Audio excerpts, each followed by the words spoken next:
What is going on, everybody? Dude, iOS 12 just got released. We're going to take a look at it on the iPhone 6s specifically. And I will say that overall, iOS 12 has been a very, very, very good update from iOS 11.4.1. It's not the best iOS version, but it definitely is an improvement. I'm going to go over some of the main features of it if you're not familiar with it, and I'm going to kind of go more about my performance because I ran every single beta, and my performance and everything I'll get into in a second. In case you guys don't know how to update your phone, all you have to do is go into settings, go into general, go into software update, and then right there it'll tell you that either you're up to date on software, but the over-the-air update is already out, so you can go ahead and click install and go from there. But some of the cool features are actually pretty interesting. One of them is actually within FaceTime, so now you can do group FaceTime with other people. It's pretty basic to set up. I'll probably make a separate video on how to set up, but it's super easy. You just have to go and click another person. But we do have that capability, and you can have up to 32 people up in a FaceTime call.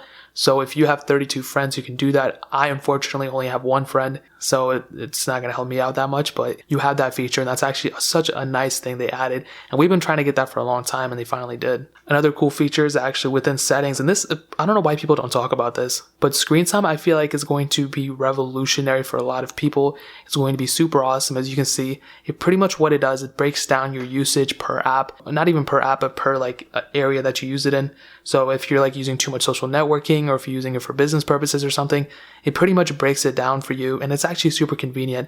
And even on my iPhone 10, my daily driver, I've been using it all the time, and it's super cool to kind of see like, oh my god, I'm using this much in social networking, I shouldn't be doing that. And it pretty much just makes it more evident for you. And you know, it's not really in and of itself going to stop you from doing anything, but it kind of allows you to kind of see your usage of your phone and kind of seeing like, you know, do I use my phone too much? Do I use it too little? You know, you can have that capability there. But you can also now put a widget on the side here for your screen time. And during the whole beta process, there were a lot of problems with it, but from here on out, I think they're going to fix it. On the GM, it's still kind of weird, but they did add that new feature, so that's super cool. If you're coming from iOS 11, I would definitely recommend putting a widget there so you guys can see your usage for your phone. Another cool thing is actually with the notifications, and now you can do group notifications. So all your messages, all your everything are going to be grouped per message. So if you have your iMessages, it's not going to blow up this whole thing to be iMessages. It's going to be one panel like this, and then you can click it to expand it, and it's going to get more notifications there. So you don't have just all your notifications in separate blocks, basically. If you have your messages and you have your Snapchats and you have your Gmails, it's all going to be in one block per app, and it's actually super cool. Like at first I thought it was kind of a gimmick, but after I started using it, it's actually it just cleans out your whole UI basically.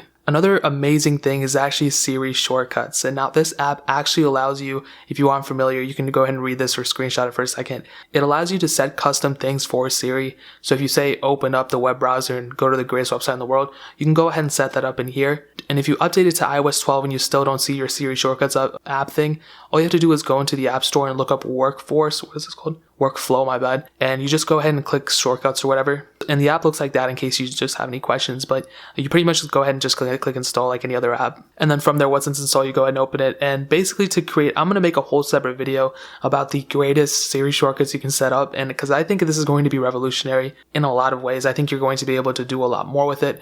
All you have to do is just click create whatever, and then go ahead and set through this thing. I'm not going to really go into in depth because I don't want to take up this whole video doing it. But as you can see, there's a lot of different things you can do. And obviously Apple with software updates can go and expand on this. So I think that's an amazing update in and of itself. Now overall with the performance, I have seen an increase. I've done a lot of comparisons between iOS 11.4.1 and iOS 12 beta 12s and all the betas, even the Gold Master. And I've noticed that there is an increase in trend of performance. So there was definitely an improvement from going from iOS 11.4.1 to iOS 12 on the iPhone 6s. On a lot of other iPhones, it was kind of hit or miss, but on the iPhone 6s specifically, it did go up. So I would definitely say if you're kind of scared of performance going down or something, I will say that performance will go up on iOS 12 if you're going from iOS 11.4.1. Now the battery life is something that's interesting. A lot of people were complaining that iOS 11 didn't have good battery life. I was one of those people who complained. iOS 12 doesn't, it's kind of weird because it doesn't exceptionally increase the battery life like 30 days. It doesn't do that. But I would say it's not less battery life than iOS 11. So if you're scared of battery life going down or anything like that, the battery life will not go down on iOS 12. It's not going to become 30,000 times better, but there might be an increase a little bit. On my iPhone 10, I kind of found it to be pretty even, but I will do battery tests on iOS 12 and let you guys know the battery performance, and I'll do those on my second channel, and I'm going to do a lot more comparisons on my second channel as well. And I think I'm going to devote that to more iOS stuff related. So you guys can go Lo-Fi Alpaca. The link's in the description as well as my main channel.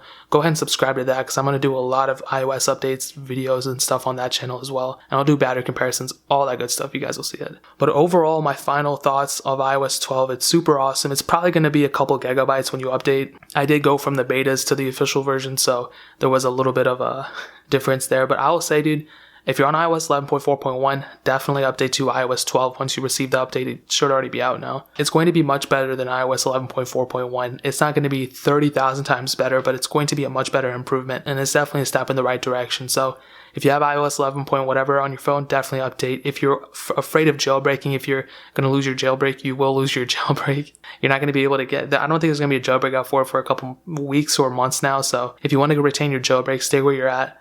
But for everyone else, dude, go ahead and update. It's a good update. And that is pretty much it. If you have any questions or anything like that, leave it down in the comment section below. Hit that like button, but definitely hit that subscribe button. Every single subscriber we get really, really does count. So it means so much if you guys could hit that. Also check out my second channel. Like I said, Lo-Fi Alpaca. I'm going to do a lot more iOS stuff, battery comparisons. Maybe I'll do the Siri shortcuts on that channel. I don't know, but we'll go from there. But definitely subscribe to that channel as well. Check out the other links down in the description as well. My Twitter, my Instagram. More importantly than everything else, I love every single one of you guys. Hopefully I'll catch you guys in the next video. Peace out till then.